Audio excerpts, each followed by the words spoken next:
Salut, je vais te présenter les meilleurs paramètres pour appréhender la bêta de Black Ops 7 ce week-end, parce qu'on sait que tu vas te la tordre à mort. Donc que tu sois joueur clavier ou manette, j'ai décortiqué les vidéos des pros en anglais pour pouvoir avoir les meilleurs settings déjà pour moi, donc je vais pouvoir te les partager maintenant. En premier bien sûr, tu choisis ton périphérique, manette, souris. En sensibilité, j'ai mis 1.75 parce qu'il y a énormément d'aim assist. Pour ce qui est des zones mortes, ça va dépendre de ta manette, si elle a du stick drift ou pas. Moi je suis en 1.72 99 00 parce que j'utilise les gâchettes du bas. Pour les paramètres de visée, je suis resté en 1.00. Ensuite tu vas dans paramètres avancés de visée, c'est super important. Ici tu mets instantané et là dynamique. Tu fais carré pour vérifier que la courbe est bien à 1.00. L'aide à la visée des cibles, tu laisses activer. Et ensuite tu vas tout en bas, vecteur de gravité, tu mets gravité. Et mise à l'échelle de champ de vision, tu laisses cocher. Pour ce qui est du déplacement, dans assistance au sprint tactique, tu dois mettre avec si tu fais de la compétition. Tous les français là, les pseudo-compétiteurs, je vous vois mettre assistance de sprint tactique les gars, c'est interdit. Bref, si tu en fais pas de compète, bah tu mets, même c'est que la bêta, tu peux mettre assistance de sprint tactique. Ensuite les paramètres, essaye de les copier, je vais pas tout répéter. Paramètres de glissade plongée, tu mets hybride ou glisser uniquement, c'est toi qui choisis. Et fais bien attention de faire carré pour avoir le délai court. Ensuite tu vas dans combat pour la stabilisation de l'arme, moi je la désactive. Et enfin le paramètre le plus important dans le paramètre du bouclier humain, tu mets priorité au bouclier humain. Parce qu'il va quand même falloir GG les mecs pendant la bêta pour leur montrer qui c'est le patron, tu vois. Ensuite super important pour ta carte, tu vas dans interface, ATH de jeu, limite de l'ATH, et là tu descends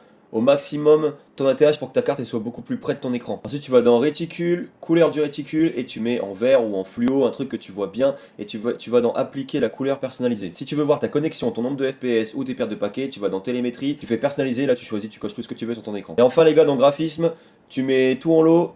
Le G en plein écran exclusif, c'est important. Et dans vue, tu changes ta FOV, tu mets minimum en 100, mais sur ce jeu, je pense que tu peux aller au-delà de 100 au moins pour la bêta pour te faire un petit kiff pour les mouvements. Et surtout, tu mets ici, tu mets en large et là en prédéfini, c'est super important. Et enfin, pour pas dégueuler à chaque mouvement, tu enlèves le flou de mouvement d'arme, le flou de caméra et tu te mets ici en minimum 50%. Ça t'évitera d'avoir l'impression d'être défoncé. C'était Crazer, n'hésite pas à follow, je vais donner beaucoup d'astuces pour la bêta, pour les armes, mais aussi pour Black Ops 7 parce que je vais vraiment le sécher. Donc n'oublie pas qu'on rush les 10 000 abonnés et on reprend vraiment du service. C'était Crazer, ciao!